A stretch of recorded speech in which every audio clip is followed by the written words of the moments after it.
Example ধরে নিন আপনার বাচ্চাটা আজকে 3 বছর আছে, তাহলে ও যখন ইঞ্জিনিয়ারিং করবে ওর কষ্টটা কোথায় যাবে?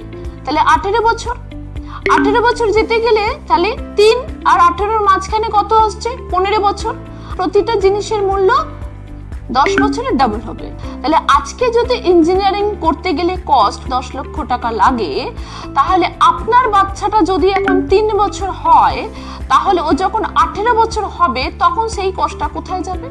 তাহলে 20 লক্ষ আর 5, তাহলে 25 লক্ষ টাকা।